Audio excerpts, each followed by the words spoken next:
kita angkat ya semata-mata mengacu ya kepada firman Allah ya yang ada di ayat 6 ayat 90 dan surat 33 ayat 21. Jadi menteladani akhlak Rasulullah ini mengacu pada firman Allah dalam surat 6 ayat 90, surat 33 ayat 21. Yuk buka dulu surat 6 ayat 90.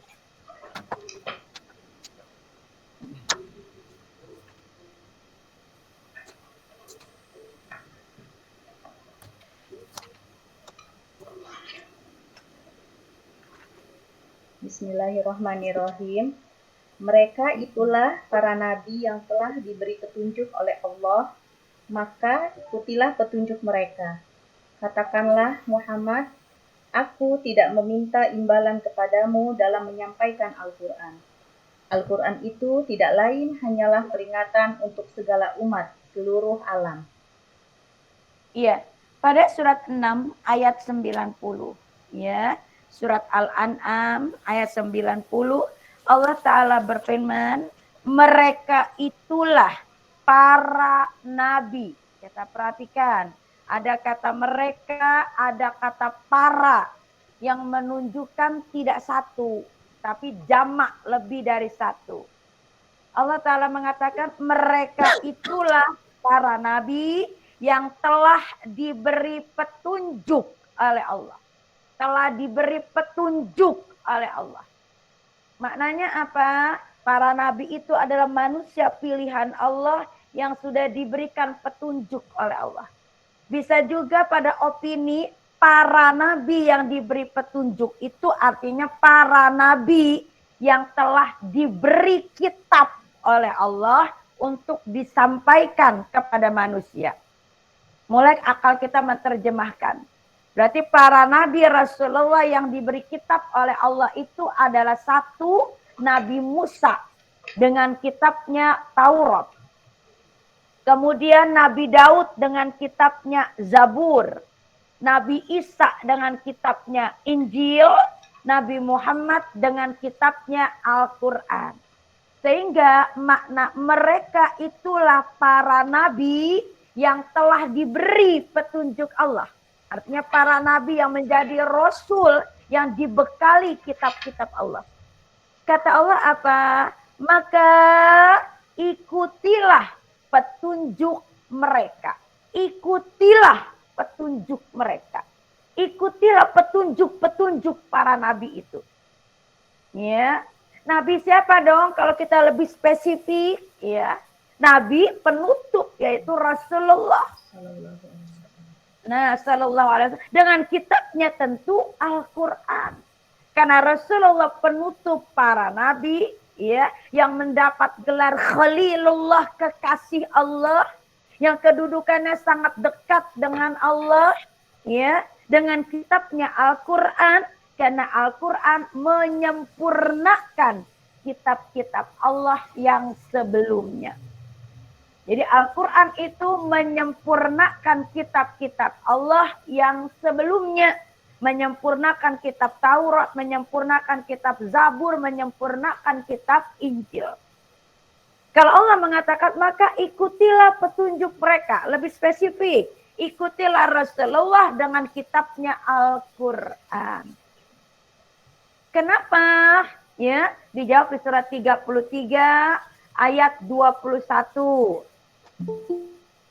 Bismillahirrahmanirrahim. Sungguh telah ada pada diri Rasulullah itu suri tauladan yang baik bagimu, yaitu bagi orang yang mengharapkan rahmat Allah dan kedatangan hari kiamat, dan yang banyak mengingat Allah. Surat 33, surat Al-Ahzab, ayat 21.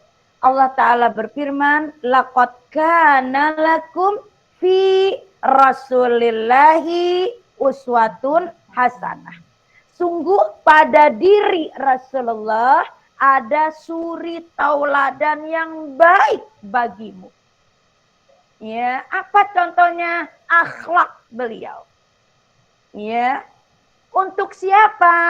Allah menjawab, liman kana yarjullah, untuk orang-orang yang mengharapkan rahmat Allah. Jadi pada diri Rasul itu ada teladan yang baik. Salah satunya ada akhlak yang baik. Ya, untuk siapa? Untuk liman kana yarjullah, untuk orang-orang yang mengharapkan rahmat Allah. Apa arti rahmat? Ya, arti rahmat adalah kasih sayang Allah. Apa wujud kasih sayang Allah? Nah, wujud kasih sayang Allah ada ampunan atas kesalahan, surat 3 ayat 31, dan surga yang luasnya seluas langit dan bumi, surat 3 ayat 133. Buka dulu surat 3 ayat 31.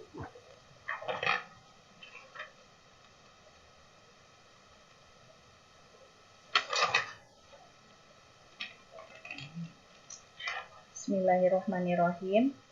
Katakanlah Muhammad, jika kamu mencintai Allah, ikutilah aku.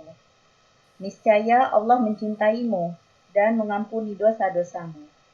Allah Maha Pengampun lagi Maha Penyayang. Iya, surat 3, surat Ali Imran, ayat 31. Allah Ta'ala berfirman, Kul in kuntum tuhibbunallah. Katakan jika engkau mencintai Allah. Dengan apa kita menyatakannya? Dengan syahadah. Yang kita ulang di setiap salat kita. Kenapa syahadah? Karena syahadah itu adalah titik awal kehidupan seseorang. Setelah Qul in kuntum tuhibbunallah, setelah menyatakan cinta kepada Allah dengan syahadah, Allah menuntut realisasi ucapan tadi dengan kata fattabi'uni, kata Allah. Ikuti aku, kata Allah. Tuh. Ya, ikuti aku, kata Allah. Yang artinya apa? Ikuti Rasulku. Tuh. Kenapa? Pada hadis qudsi Allah Ta'ala berfirman, barang siapa yang mencintai aku, kata Allah, maka dia harus mencintai Rasulku. Barang siapa yang mencintai Rasul, berarti dia mencintai Allah. Atau di hadis kata Rasulullah, aku tinggalkan 2 perkara untukmu. Bila kau berpegang teguh pada keduanya, maka selamatlah dunia dan akhirat. 2 perkara itu adalah Al-Quran dan Al-Hadis. Saling bersinergi, saling mendukung, saling menguatkan, saling menjelaskan. Sehingga ketika Allah mengatakan, fattabi'uni, ikuti aku, kata Allah. Itu artinya ikuti Rasulku. Apa yang diikuti? Salah satunya adalah akhlak Rasulullah. Ketika kita mengikuti akhlak Rasulullah, Allah mengatakan, yuhibbakumullah, maka Allah akan mencintaimu. Wujud cintanya kata Allah, wa yaghfir lakum dzunubakum. Allah akan ampuni kesalahan-kesalahan dan dosa-dosamu. Jadi apa? Saat kita mengikuti Rasulullah, salah satunya mengikuti akhlak Rasulullah, kita akan diampuni oleh Allah dosa-dosa kita, kesalahan-kesalahan kita. Lalu wujud rahmat Allah yang kedua ada di surat 3 ayat 31. Ayat 133 yang berikutnya. Bismillahirrahmanirrahim. Dan bersegeralah kamu mencari ampunan dari Tuhanmu dan mendapatkan surga yang luasnya seluas langit dan bumi, yang disediakan bagi orang-orang yang bertakwa. Ya, masih di Ali Imran ayat 133. Allah Ta'ala berfirman, wa jannatin araduhas samawati wal ard uiddat lil muttaqin, kata Allah. Surga yang luasnya seluas langit dan bumi, uiddat lil muttaqin, Allah sediakan untuk orang-orang yang bertakwa. Arti takwa adalah orang-orang yang takut kepada Allah. Realisasi takutnya bukan hanya ucapan doang. Realisasi takutnya bukan hanya menangisi dosa-dosa yang dia lakukan, tapi realisasi takwa, realisasi takutnya adalah yang fattabi'uni, kata Allah, yang mengikutiku. Artinya mengikuti Rasulullah salah satu yang diikutinya adalah akhlaknya Rasulullah. Jadi menteladani akhlak Rasulullah mengacu pada firman Allah ini. Allah menyuruh pada surat 6 ayat 90, Allah menyuruh manusia mengikuti petunjuk para nabi. Spesifikan mengikuti akhlaknya Rasulullah. Di surat 33 Allah menyuruh manusia untuk apa? Mengikuti Rasulullah sebagai teladan yang baik. Untuk apa? Untuk mendapatkan ampunan Allah. Untuk apa? Untuk mendapatkan surga yang luasnya seluas langit dan bumi. Apa dong yang diikuti pada diri Rasul itu? Salah satunya adalah akhlaknya Rasulullah. Kenapa? Ya, karena nikmat Allah yang terbesar untuk seluruh manusia itu cuma dua. Ya, nikmat Allah yang terbesar, terbaik untuk seluruh manusia itu cuma dua. Satu nikmat iman, dua nikmat Islam. Dengan iman kita bisa meniti jalan menuju ridha Allah.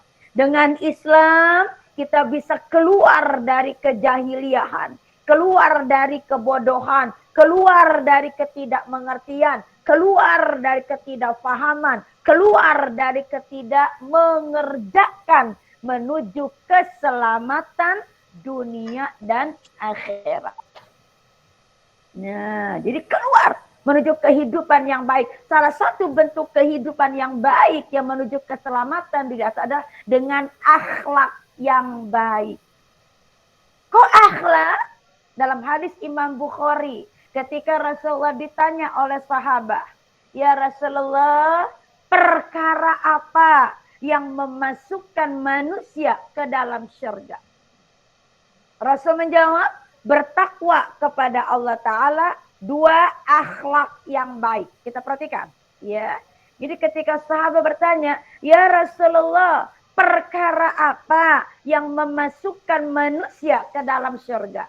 Satu, bertakwa kepada Allah. Arti takwa, takut kepada Allah.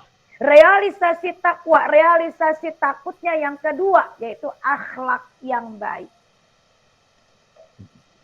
Sahabat bertanya lagi, "Ya Rasulullah, perkara apa yang memasukkan manusia ke dalam neraka?"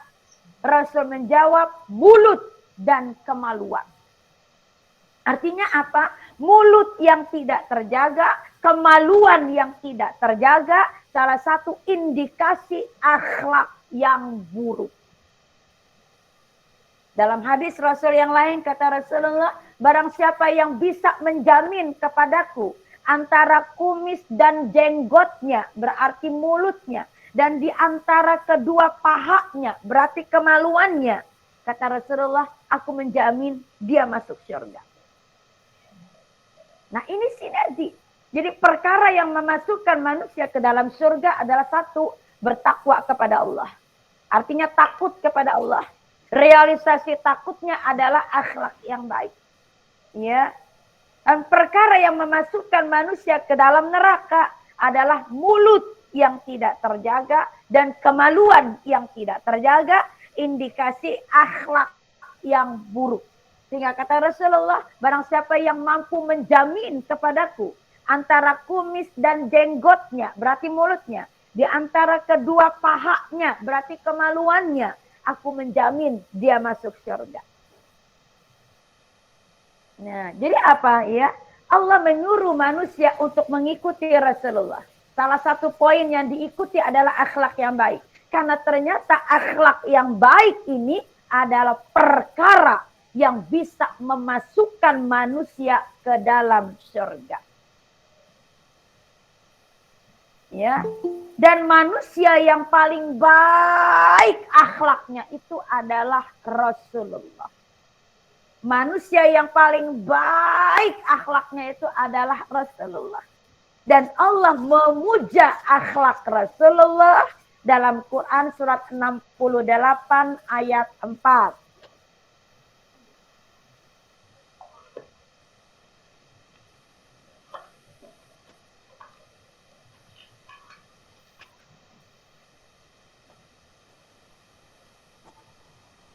Bismillahirrahmanirrahim. Dan sesungguhnya engkau benar-benar berbudi pekerti yang luhur. Iya, surat 68, surat Al-Qalam, ayat 4. Ya, Allah mengatakan, dan sesungguhnya engkau Muhammad benar-benar berbudi pekerti yang luhur. Allah memuja akhlaknya Rasulullah. Jadi wajar kalau Allah menyuruh manusia untuk mengikuti akhlaknya Rasulullah. Allah pemilik semesta alam, Allah pemilik jiwa-jiwa kita ini memuja akhlaknya Rasulullah. Dengan mengatakan, dan sesungguhnya engkau Muhammad benar-benar berbudi pekerti yang luhur. Nah, ya. Seperti apa sih akhlaknya Rasulullah itu? Ya, dalam hadis Rasulullah dari Aisyah radhiyallahu an. Kata Aisyah, akhlaknya Rasulullah adalah Al-Quran yang berjalan. Masya Allah. Ya. Jadi akhlaknya Rasulullah adalah Al-Quran yang berjalan. Jadi apa? Nilai-nilai Al-Quran itu benar-benar terrealisasi dalam kehidupan beliau, khususnya dalam akhlaknya beliau. Gimana kok bisa begitu? Karena ternyata metode Rasulullah itu 10 ayat dari Al-Quran dibaca, dipahami, diamalkan. Baru nambah lagi 10 ayat. 10 ayat dibaca lagi, dipahami, diamalkan. Baru nambah lagi 10 ayat. Jadi benar-benar ya di zaman Rasul itu sahabat itu qualified. Ya, dengan faktanya apa? 13 tahun Rasulullah berdakwah, pengikut beliau yang benar-benar kualitas 11 orang. 11 orang, tapi tidak meruntuhkan semangat Rasulullah untuk terus ya menyebarkan al-Islam. Kok gitu? Karena memang Rasulullah diutus oleh Allah tidak hanya untuk menyebarkan al-Islam. Tapi Rasul diutus oleh Allah untuk apa? Mengajari manusia beribadah kepada Allah. Untuk apa? Memperbaiki akhlaknya manusia. Kenapa? Karena akhlak manusia sebelum diturunkannya al-Islam tidak ubahnya seperti akhlaknya binatang. Kok lihat? Coba kita lihat. Pada zamannya Nabi Lut alaihissalam. Ya, itu apa? Mencintai sejenis. Laki-laki suka pada laki-laki, perempuan suka dengan perempuan. Ya, itu sejak Nabi Lut alaihissalam. Ya, disebarkan al-Islam. Tapi kata Rasulullah apa? Zaman pasti berulang. Faktanya masih ada nggak sekarang? Tetap ada dengan judul komunitas LGBT-nya. Tuh, enggak, sudah disampaikan al-Islam saja masih ada. Apalagi nggak disampaikan. Atau kita lihat ya, sewaktu belum Futu Mekah, ya, belum kemenangan Mekah, para orang-orang Mekah, ya, saat itu kafir Mekah berasumsi perempuan itu hanyalah aib. Ya, yang saat haid dibuang jauh-jauh. Tapi saat mereka suci dikekep hanya untuk apa? Pemuat seksualitas doang. Pemuas seks. Ketika sebuah keluarga melahirkan anak perempuan, mereka berasumsi keluarga itu ditimpa aib yang besar. Sehingga apa saat itu bayi perempuan itu boleh dikubur hidup-hidup. Saking mereka apa? Benar-benar. Ya. Sudah beranggapan apa? Ya, bahwa perempuan itu adalah aib. Rasulullah itu diperintah oleh Allah tidak hanya ya untuk menyebarkan al-Islam, tapi juga diperintah oleh Allah untuk mengajari manusia beribadah, juga untuk ya memperbaiki akhlak. Karena akhlak manusia sebelum disampaikan al-Islam pada seluruh manusia tidak ubahnya seperti akhlaknya binatang. Maka wajar kalau Allah menyuruh manusia untuk apa? Untuk mengikuti akhlaknya Rasulullah. Karena ternyata akhlak adalah perkara yang bisa memasukkan manusia ke dalam surga. Ya, bisa memasukkan manusia ke dalam surga. Kalau akhlak yang baik merupakan perkara yang bisa memasukkan manusia ke dalam surga, pertanyaannya, apa sih keutamaan akhlak yang baik?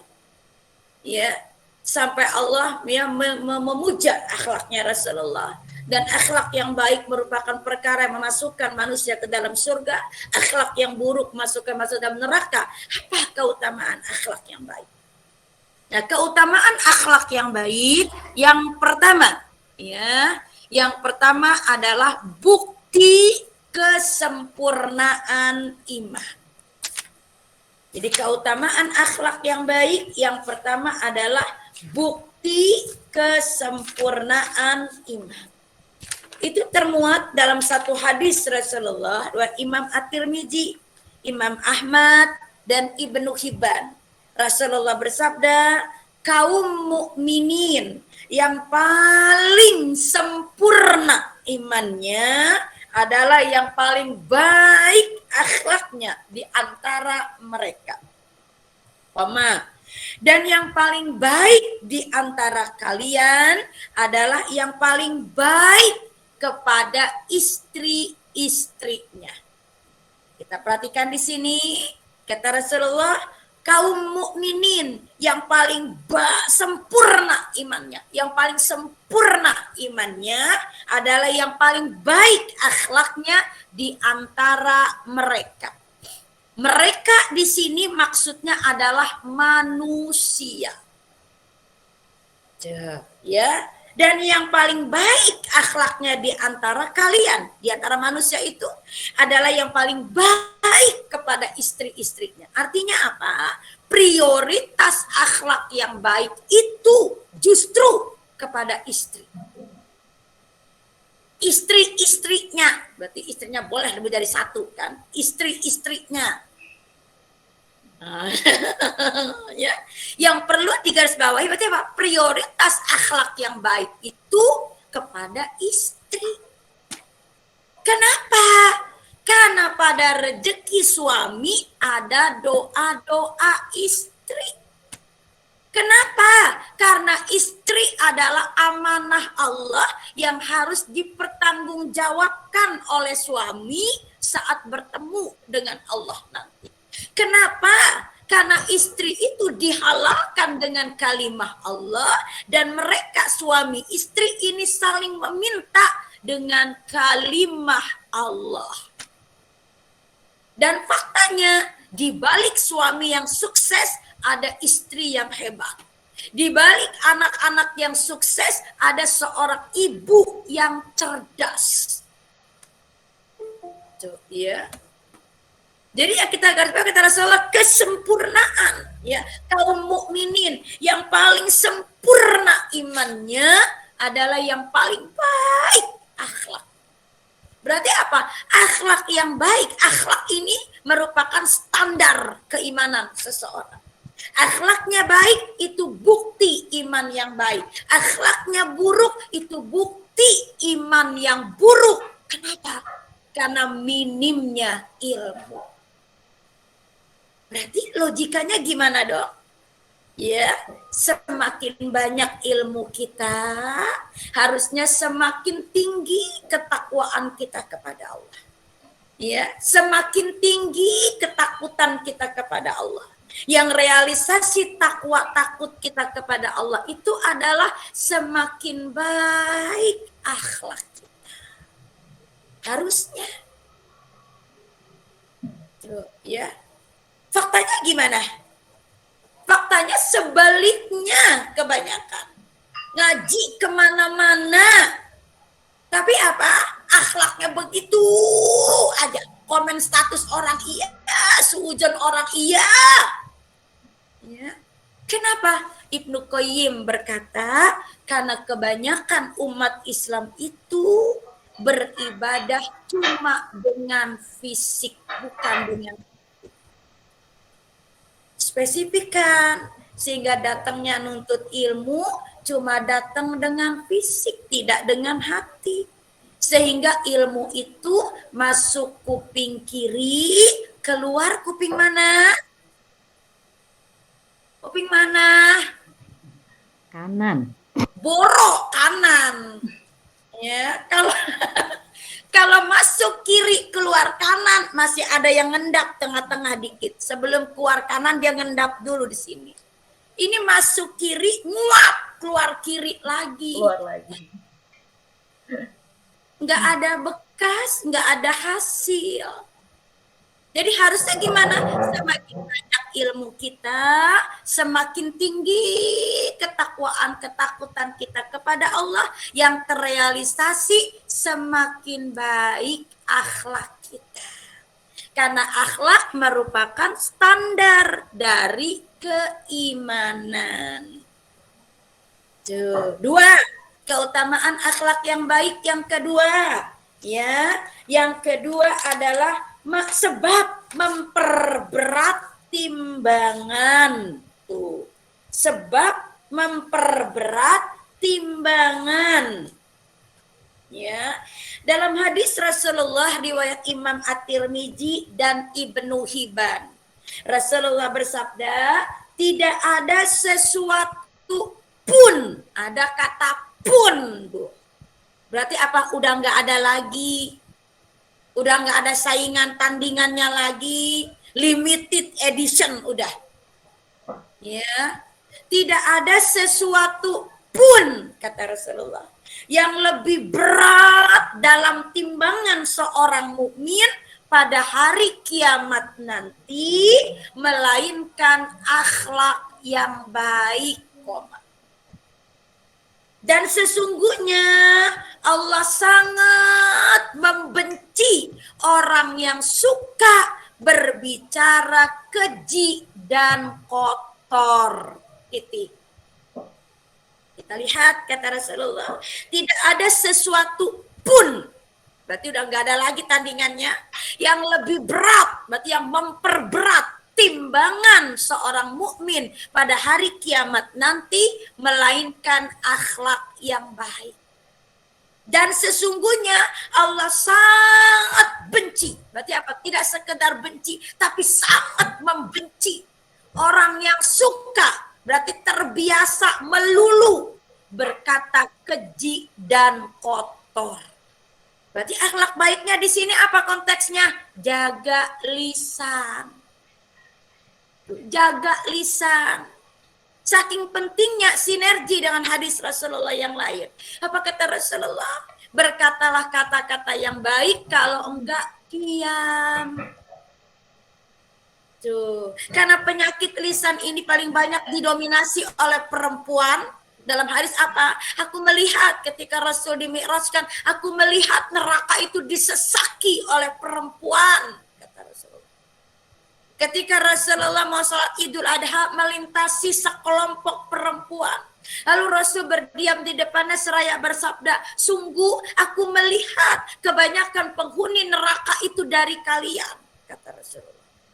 Sahabiah bertanya, kenapa ya Rasulullah? Karena kalian tidak bisa menjaga mulutnya. Tuh, ya. Jadi apa? Saking pentingnya ini mulut. Jaga lisan. Penghuni neraka kebanyakan perempuan hanya karena tidak bisa menjaga lisan. Maka kata Rasulullah apa? Berkatalah kata yang baik. Kalau enggak, diam. Itu kata Rasul. Kata Allah di mana? Di surat 33 ayat 33. Buka lagi baca.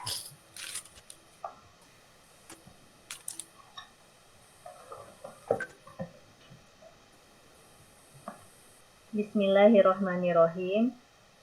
Dan hendaklah kamu tetap di rumahmu Dan janganlah kamu berhias dan bertingkah laku seperti orang-orang jahiliyah dahulu. Dan laksanakanlah sholat, tunaikanlah zakat, dan taatilah Allah dan Rasul-Nya.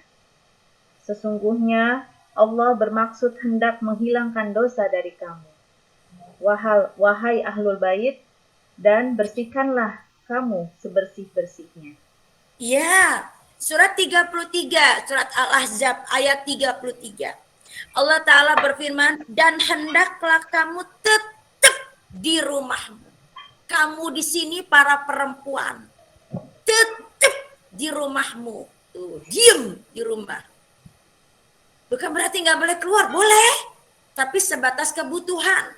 Yang tidak boleh keleleran tanpa tujuan, itu nggak boleh. Kenapa? Karena perempuan itu bermain dengan perasaan. Dia melihat, dia berpikir, dia berucap, dia bertindak. Itu perempuan. Ketika yang dia lihat tidak baik, dia pikirkan tidak baik, maka dia akan mengucap tidak baik, dia pun akan berbuat tidak baik. Ya, kamu tetap di rumahmu, kata Allah. Makanya sunnahnya perempuan itu diem di rumah. Lalu kata Allah lagi, dan janganlah kamu berhias atau bertingkah laku seperti orang-orang jahiliyah dahulu. Dan laksanakanlah sholat, tunaikan zakat, taatilah Allah dan Rasul-Nya. Sesungguhnya Allah bermaksud hendak menghilangkan dosa dari kamu, wahai ahlul bait. Ahlul bait itu adalah istri-istri. Ya, ahli rumah itu istri. Ya, dan membersihkan kamu sebersih-bersihnya. Jadi apa? Ya, dengan diam di rumah itu Allah ingin menghilangkan dosa-dosa kita, membersihkan sebersih-bersihnya. Makanya dia syariat Allah itu adalah yang terbaik buat umatnya. Syariat Allah itu walau terlihat sulit dan berat, itu adalah kebaikan yang terbaik buat umatnya. Ya. Jadi apa dikatakan tadi? Kembali ya, bahwa akhlak yang baik, fokusnya di sini jaga lisan. Ya, itu adalah amalan yang memperberat timbangan kita di yaumil akhir nanti, dan tidak ada yang bisa menandinginya lagi. Nah, yang ketiga, keutamaan akhlak yang baik yang ketiga adalah ya, sebab terangkatnya derajat. Sebab terangkatnya derajat. Dalam hadis Rasulullah riwayat Abu Daud, Ibnu Hibban dari Aisyah radhiyallahu an, Rasulullah bersabda, sesungguhnya ya, seorang mukmin dengan akhlak yang baik. Yang kata-katanya dengan akhlak yang baik. Jadi seorang mukmin dengan akhlak yang baik. Berarti apa? Ya, memperbaiki akhlaknya, menjadikan dirinya berakhlak yang baik.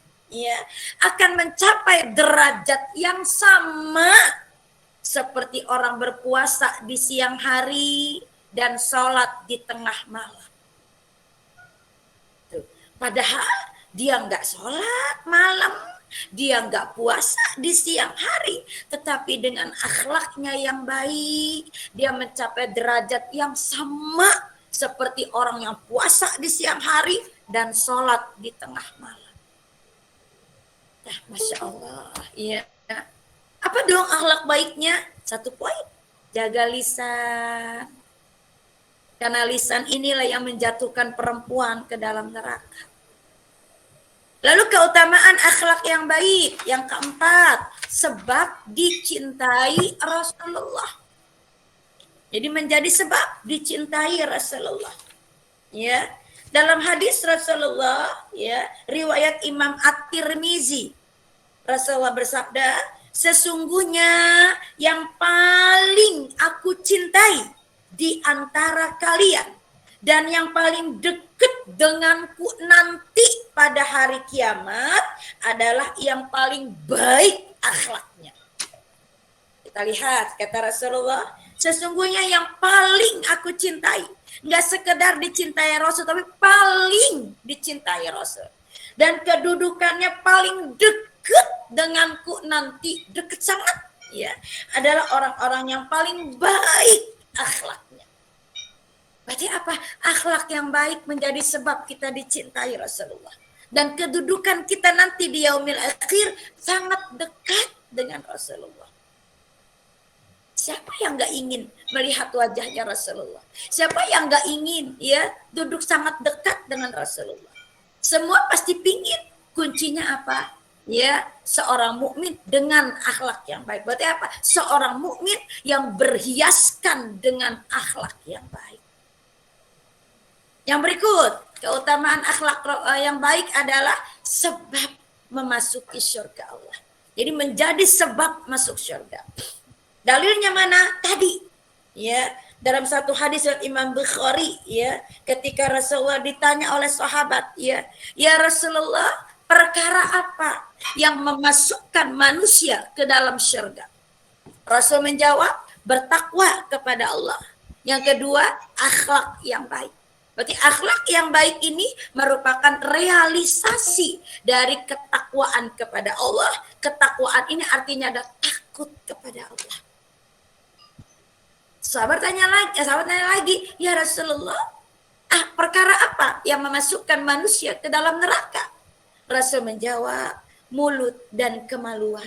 Artinya mulut yang tidak terjaga, kemaluan yang tidak terjaga sebagai indikasi dari akhlak yang buruk. Itu tuh keutamaan akhlak yang baik. Ya, dan semua itu ada pada diri Rasulullah. Sampai Allah memuja akhlaknya Rasulullah dan Allah menyuruh manusia untuk mengikuti akhlak Rasulullah. Kalau kita pingin dirahmati oleh Allah, kalau kita pingin diampuni dosa-dosanya oleh Allah, kalau kita kepingin mendapatkan surganya Allah yang luasnya seluas langit dan bumi. Tuh, ya, ternyata itulah keutamaan akhlak yang baik. Dia menjadi bukti keimanan, ya. Dia menjadi sebab memperberat timbangan, dia menjadi sebab terangkatnya derajat, dia menjadi sebab dicintai Rasulullah, dia menjadi sebab untuk masuk syurganya Allah. Kalau itu keutamaan akhlak yang baik, ya. Bagaimana dong akhlak Rasulullah? Karena semua keutamaan tadi diinginkan oleh kita. Ya. Bagaimana akhlaknya Rasulullah? Kita nggak usah bahas semuanya. Kita bahas beberapa ya akhlak Rasulullah ya yang harus ada di diri kita, harus diadakan di diri kita. Kenapa? Belum semua kita miliki. Kenapa? Karena kalaupun kita miliki belum baik nilainya. Ya, karena kita semua memang masih proses belajar. Karena memang hidup adalah proses belajar menuju lebih baik, lebih baik, lebih baik. Kenapa? Karena manusia tempatnya salah dan dosa. Karena manusia tidak ada yang sempurna. Karena manusia tidak ada yang suci daripada dosa. Ya, makanya kata Rasulullah ya, mukmin yang beruntung adalah yang hari ini lebih baik dari kemarin. Ya, berarti hari ini lebih baik dari kemarin. Berarti kan berproses. Proses itu dari belajar, mendengar, memahami. Ya, nggak ada yang lahir langsung sempurna, nggak ada. Ya, semua belajar, hidup proses belajar menuju kesempurnaan, menuju lebih baik lagi. Nah, ya. Jadi di antara akhlak Rasulullah kita bahas sekarang. Di antara akhlak Rasulullah yang pertama adalah ikhlas. Ini yang susah kan? Tuh. Ikhlas dalam menerima ketentuan Allah. Ya, kita tahu bahwa Allah tidak pernah sama memberikan nikmat antara hamba yang satu dengan hamba yang lain. Dan kita juga tahu yang disebut nikmat itu tidak melulu kebaikan, tapi juga bisa wujudnya adalah ujian.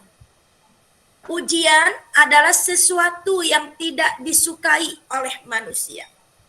Ibnu Qayyim berkata, ujian adalah rezeki terbaik dari Allah walau manusia tidak menyukainya.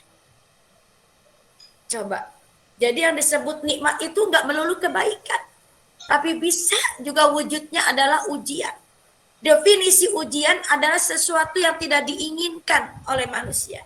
Tetapi Ibnu Qayyim berkata, Ya, ujian itu adalah rezeki terbaik dari Allah walau manusia tidak menyukainya.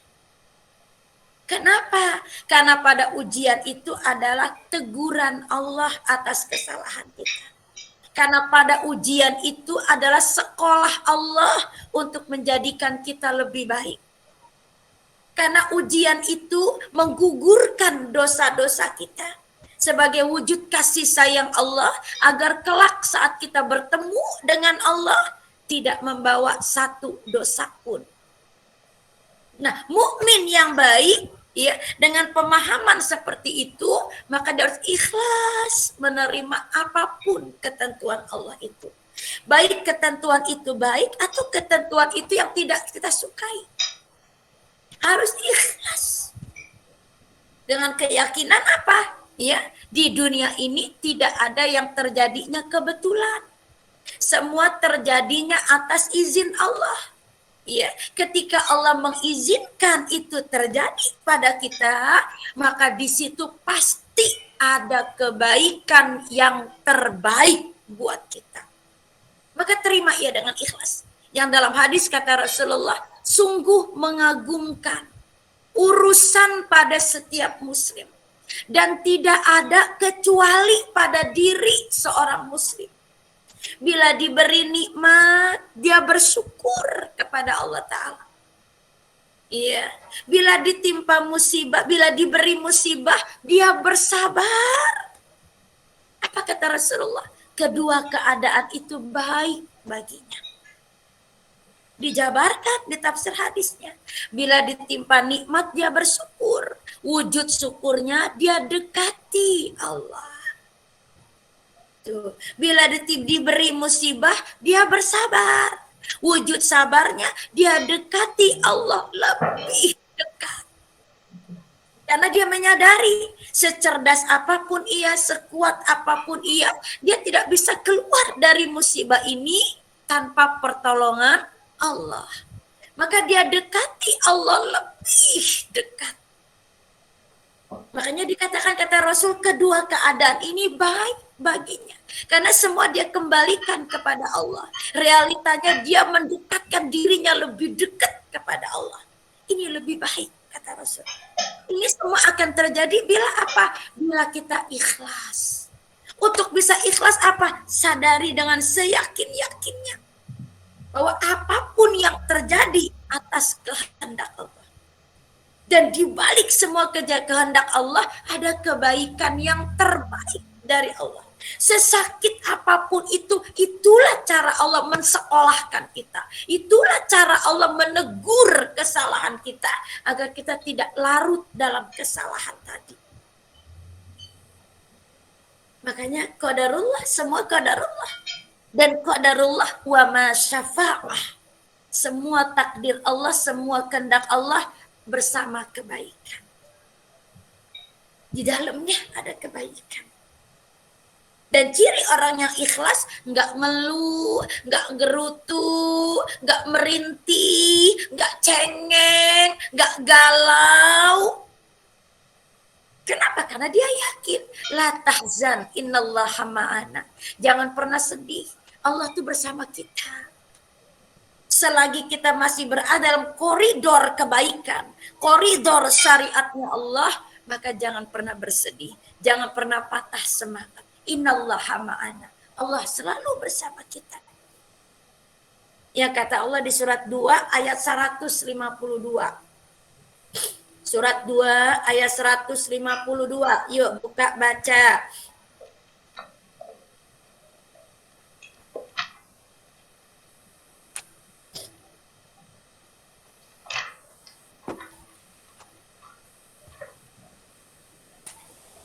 Bismillahirrahmanirrahim. Maka ingatlah kepadaku, aku pun akan ingat kepadamu. Dan berssyukurlah kepadaku. Dan janganlah kamu ingkar kepadaku. Ya surat 2, surat Al-Baqarah ayat 152. Allah Ta'ala berfirman, fazkuruni koma. Tuh. Fazkuruni koma artinya apa tuh? Ingat aku. Sebegitu simpelnya. Di tafsirnya suruh ingat Allah. baik saat suka ataupun duka, saat sehat apalagi sakit, saat muda apalagi tua, saat berpunya apalagi nggak punya, saat lapang apalagi sempit. Apa kata Allah? Azkurkum, aku pun akan ingat kepadamu. Ketika kita ingat Allah dalam situasi kondisi apapun, ya kita akan bisa ingat Allah kalau kita ikhlas dulu menerimanya. Kalau nggak ikhlas, kita nggak mungkin pulang kepada Allah. Kalau kita ikhlas, kita bisa pulang, memulangkan semuanya kepada Allah. Allah bilang, azkurkum, aku pun akan ingat kepadamu. Artinya apa azkurkum itu? Ya, Allah akan memberikan solusi setiap masalah. Dengan cara apa kita ingat Allah? Minimal beristighfar dalam situasi kondisi apapun.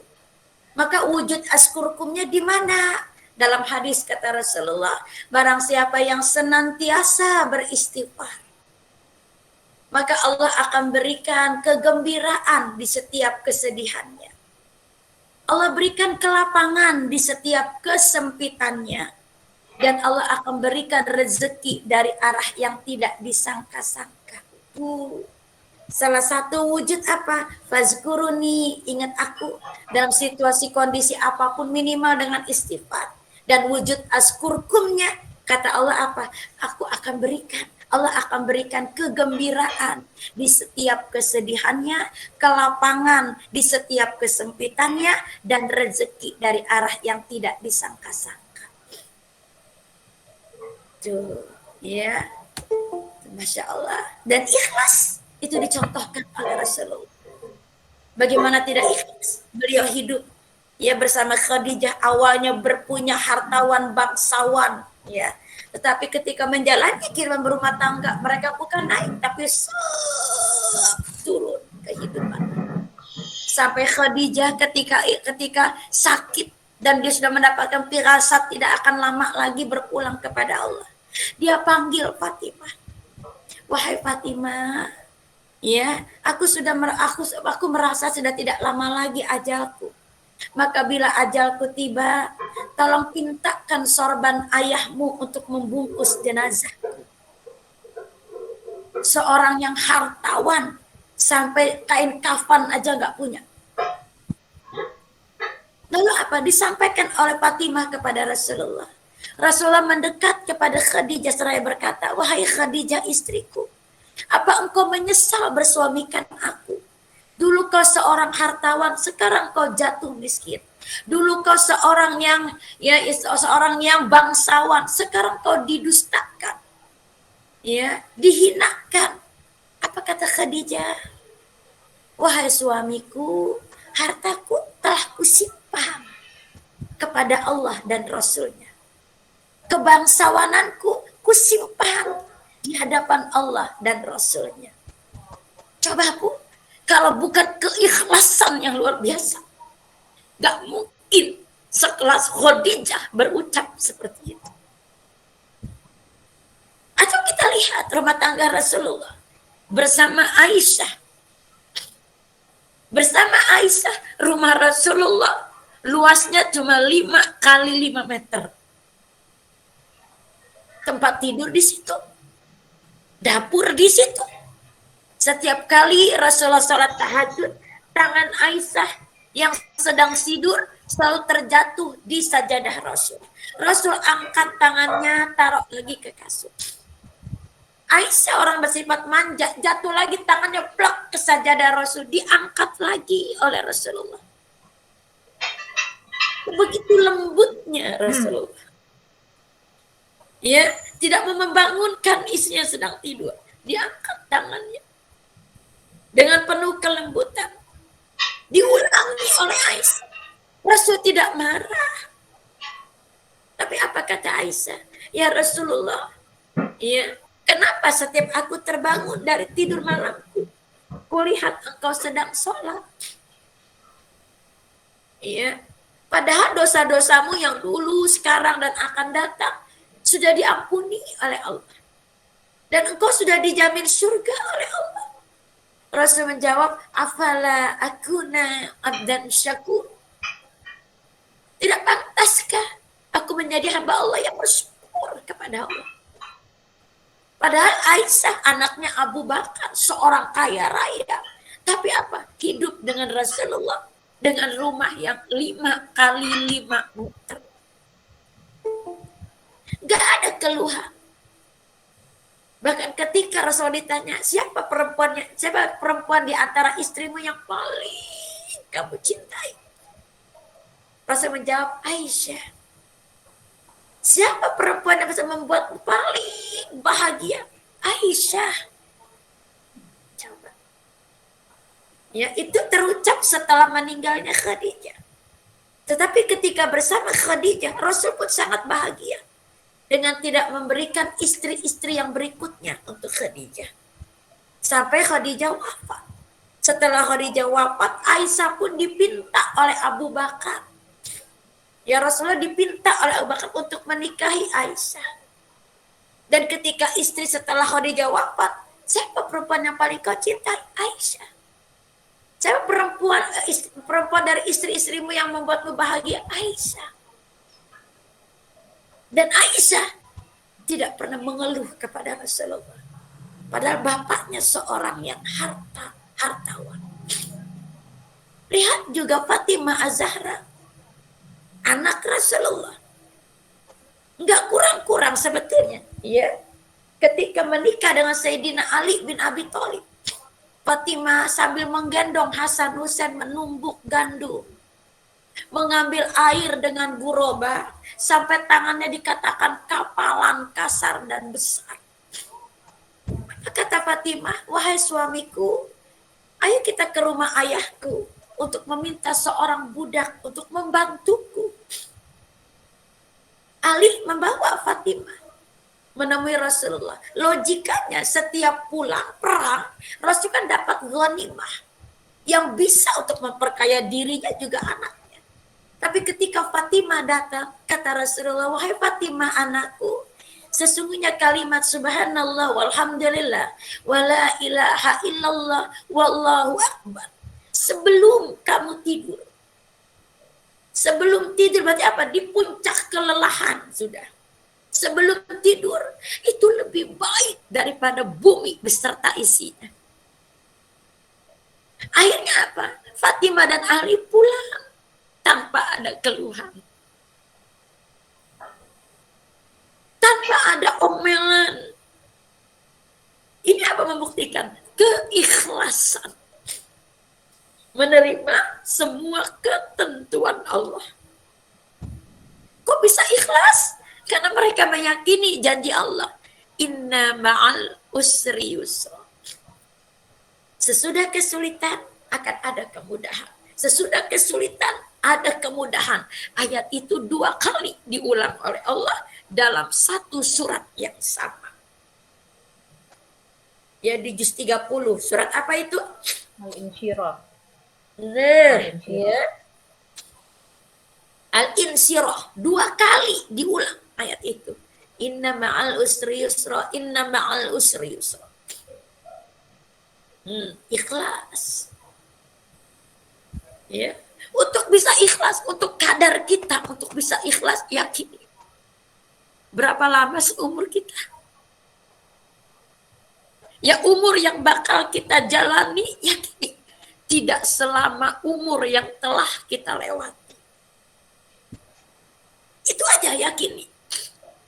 Maka dari situ apa? Saya harus menjadikan umur yang dilewati yang tidak selama, yang bisa jadi sedikit sekali ini, harus lebih baik dari yang sudah kita lewati. Ya, satu, akhlak Rasulullah. Yang kedua, di antara akhlak Rasulullah yang kedua adalah jujur.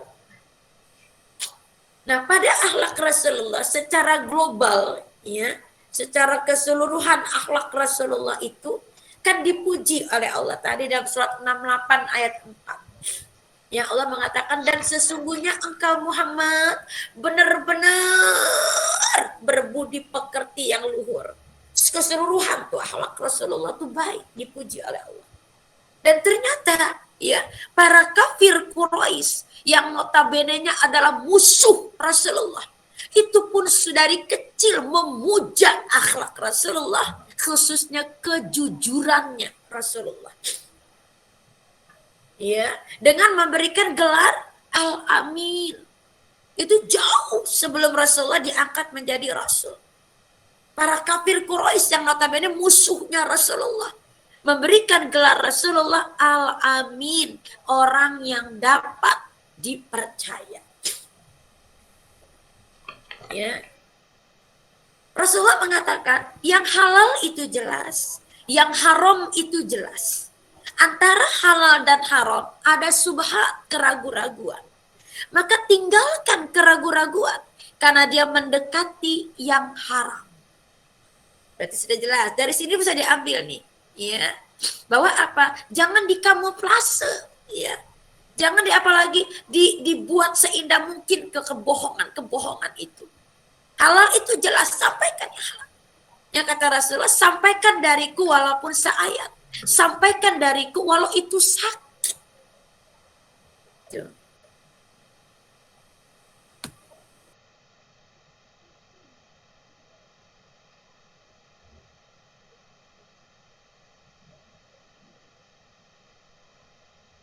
Maaf, dipotong lagi. Instruksi yang pulang suruh jemput. Nah, iya. Jadi, atau di hadis Rasul yang lain, kata Rasulullah apa? Jauhi debat, walau engkau benar. Maka Allah akan mendirikan rumah untukmu di pinggir-pinggir syurga. Jauhi debat ketika engkau salah. Maka Allah akan mendirikan rumah untukmu di tengah-tengah syurga. Udah mulai kelihatan benang merahnya kan? Ya, kata Rasulullah apa? Jauhi debat kalau engkau benar. Ya, walaupun engkau benar, berarti nggak boleh arogan memaksakan. Maka Allah akan mendirikan rumah untukmu di pinggir-pinggir surga. Jauhi debat ketika engkau salah. Berarti apa? Kalau salah, akui kesalahan. Jangan mencari pembenaran untuk menutupi kesalahan. Maka Allah akan mendirikan rumah untukmu di tengah-tengah surga. Atau di hadis Rasul yang lain, kata Rasulullah dikatakan bahwa, ya, kata Rasul, tinggalkan apa-apa yang meragukanmu, kata Rasulullah. Tinggalkan apa-apa yang meragukanmu, koma. Sungguh kejujuran menenangkan jiwa, dusta menggelisahkan, titik. Tuh, Masya Allah. Lebih jelas lagi. Kata Rasulullah apa dia tadi? Sungguh kejujuran menenangkan. Berarti apa? Akui kejujuran. Ya, dusta justru akan menggelisahkan. Nah, jujur ini dibutuhkan dalam ucapan pun dalam perbuatan. Pada diri sendiri, pada orang tua, mertua, pada suami, pada anak-anak, pada tetangga, pada pertemanan, juga dalam bersosial media. Jadi nggak boleh ada kedustaan. Yang ketiga, di antara akhlak Rasulullah yang ketiga adalah menahan amarah. Tahan amarah. Rasul mencontohkan dengan tahan amarah. Di mana kita ingat ketika Rasulullah pergi ke Taif, Rasulullah dilempari batu sampai pelipis beliau berdarah, tumit kaki beliau berdarah.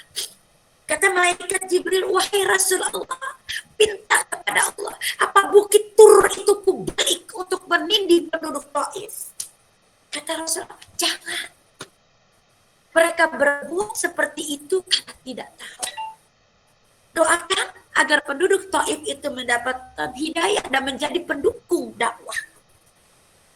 Masya Allah. Ya.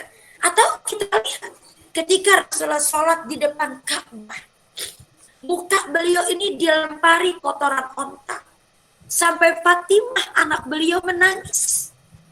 Kata Rasulullah apa? Jangan menangis Fatimah anakku. Sungguh mereka berbuat seperti itu karena tidak tahu. Atau ketika seorang wanita Yahudi yang kasatnya tidak menampakkan kebencian pada Rasulullah menghidangkan kambing bakar untuk Rasulullah.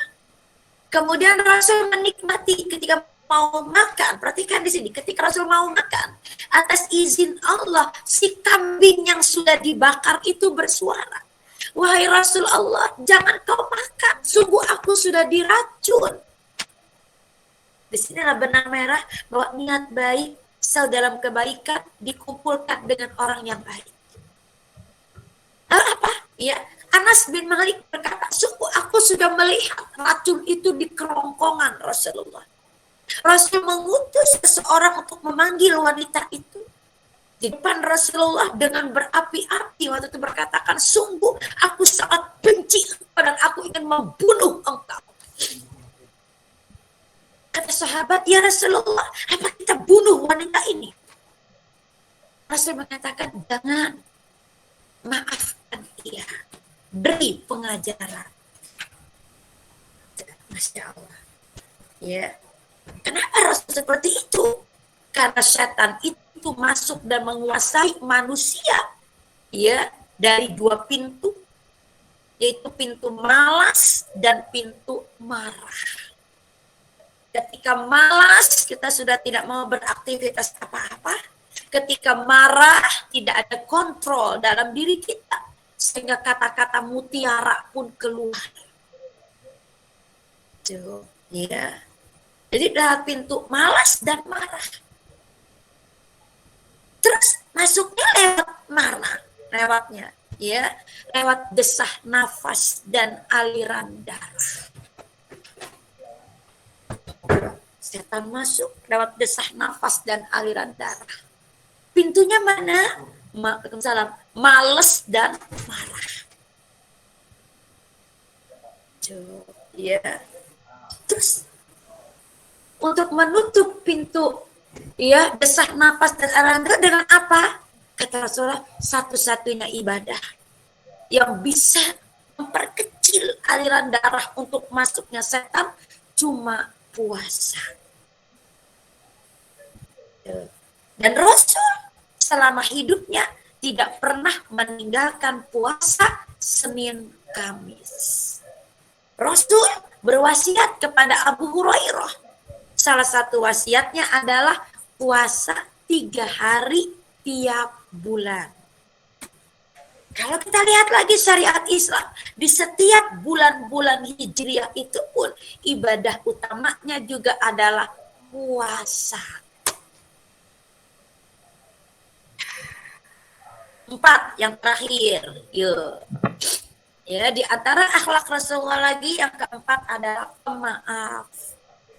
Sabar dengan orang yang menyakiti. Maaf. Dan memberikan maaf ini atau menjadi orang pemaaf ini diperintahkan oleh Allah dalam surat 7 ayat 199.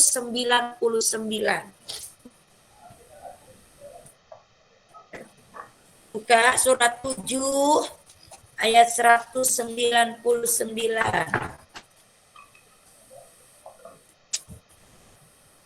Bismillahirrahmanirrahim. Jadilah pemaaf dan suruhlah orang mengerjakan yang makruh. Serta jangan pedulikan orang-orang yang bodoh. Nah, di surat 7 Al-A'raf ayat 199 kata Allah, jadilah pemaaf. Berikan maaf sebelum orang lain meminta maaf kepada kita. Makanya kedudukan orang yang memberi maaf itu jauh lebih tinggi dari orang yang meminta maaf. Jadi kata Allah, jadilah pemaaf. Dan suruhlah orang lain, ya, suruhlah orang lain mengerjakan yang makruh. Berarti apa? Beri pengajaran, beri kesempatan, bukan dimusuhin. Udah dimaafin, wujud maaf kita apa? Beri dia kesempatan. Masih nyakitin lagi tuh orang. Udah kita maafin, ya, tetap kita berbuat baik kepada, masih nyakitin. Apa kata Allah? Jangan pedulikan orang-orang bodoh. Berarti apa nih? Ini orang mulutnya wek, kita maafin. Kita nggak balas kejahatannya. Ya. Tapi masih wek, kata Allah. Jangan pedulikan orang bodoh. Berarti apa? Allah memberikan label orang seperti itu adalah orang-orang bodoh. Jangan pedulikan orang bodoh, kata Allah, berarti abaikan. Dengan apa caranya? Nyambung nih ke surat 73 ayat 10.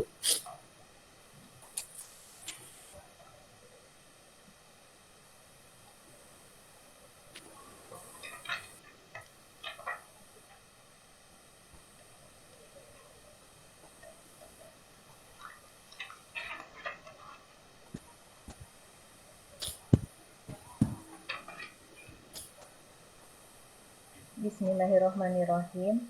Dan bersabarlah Muhammad terhadap apa yang mereka katakan, dan tinggalkanlah mereka dengan cara yang baik. Iya, kata Allah apa? Bersabarlah Muhammad. Ya terhadap apapun yang mereka katakan. Ini kan untuk Muhammad, betul. Ayat ini turunnya pada Muhammad. Untuknya tidak hanya untuk Muhammad, tapi untuk seluruh umatnya Muhammad. Ya, bersabarlah Muhammad. Ya, terhadap apapun yang mereka katakan. Berarti kan sabar. Maafkan. Untuk bisa sabar berarti udah memaafkan. Tuh. Lalu apa kata Allah? Udah dimaafkan, suruhlah mengerjakan yang ma'ruf. Berarti beri kesempatan dengan tidak mutus silaturahim, dengan tidak membalas kejahatan yang sama. Masih juga itu orang ngomongin. Tadi kata Allah, jangan pedulikan orang bodoh. Cara yang nggak mempedulikannya gimana? Tinggalkan dengan cara yang baik. Tinggalkan dengan cara yang baik ini artinya apa? Tidak membalas kejahatan dengan kejahatan yang sama. Tinggalkan dengan cara yang baik ini artinya apa? Tidak menyakitkan. Tapi apa? Abaikan saja mereka. Nah, tinggalkan dengan tidak mutus silaturahmi. Abaikan saja. Kenapa? Karena kata Allah mereka orang bodoh. Sudah cukup. Jadilah pemaaf, maafkan. Ya, sabar, beri kesempatan. Masih nyakitin itu mereka, ya, maka apa? Jangan pedulikan. Mereka orang-orang bodoh. Dengan apa? Tinggalkan dengan cara yang baik. Cara yang baik tidak membalas kejahatan yang sama, ya. Lalu juga tidak menyakitkan mereka.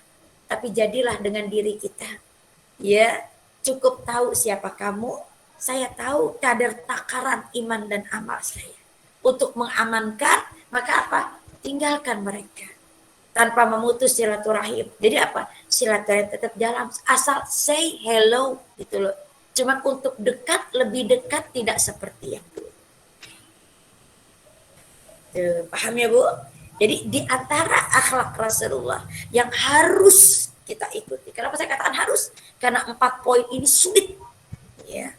Sangat sulit. Tetapi Rasul mencontohkan. Dan Allah menyuruh kita mengikuti Rasulullah. Kalau kita pengen dirahmati oleh Allah. Kalau kita pengen diampuni oleh Allah. Kalau kita pengen mendapatkan surganya Allah. Ikuti. Kata tadi, ikhlas menerima ketentuan Allah. Yang kedua, jujur dalam perkataan ataupun perbuatan. Dan yang ketiga, tahan amarah kita. Ya, karena ketika tahan amarah itu kita nggak berbuat arogan, mulut pun nggak sembarangan ucap. Lalu yang keempat, jadilah pemaaf, sabar justru pada orang yang menyakiti diri kita. Ya, itu dia menteladani akhlak Rasulullah. Kenapa kita harus kupas ini? Karena ternyata akhlak yang baik menjadi perkara yang bisa memasukkan kita ke dalam surganya Allah Ta'ala. Ya, mudah-mudahan di sisa umur kita ini kita bisa menghiasi diri kita dengan akhlak yang baik, tentu lebih baik dari sebelumnya. Agar sisa umur kita ini lebih baik, lebih berkah, ya, yang bisa membawa kita pada husnul khatimah dan mendapatkan ampunan serta surganya Allah Ta'ala nanti. Ya, mudah-mudahan bermanfaat, ya, bisa diambil baiknya, khususnya untuk saya pribadi, juga pada ibu-ibu semua umumnya. Ya, kita sudahi dengan istighfar. Astagfirullahaladzim. Subhanaka Allahumma wa bihamdika asyhadu an la ilaha illa anta astaghfiruka wa atubu ilaik. Alhamdulillahirabbil alamin. Lebih kurangnya saya mohon maaf. Barakallahu fikum. Hadanallahu wa iyyakum ajma'in.